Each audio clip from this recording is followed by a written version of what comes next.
Jeg er ked af det, Karoline, men jeg er nødt til at bede dem flytte. Jeg bor her. Jamen, de betaler jo ikke. Du forsinker tempoet. Men det er fordi nålen knækker hele tiden. Jeg gør det Vær forsigtig.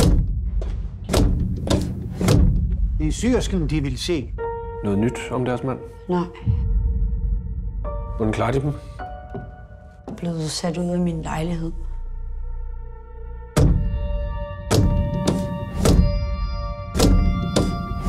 Det er smuk. Krigen er slut! Tyskland har overgivet sig! Hvad foregår der? Og jeg er blevet gravid. Sig, du vil gifte dig med mig. Min søn kommer aldrig til at gifte sig med dem. Og desuden er de ikke længere ønsket på fabrikken. Undskyld.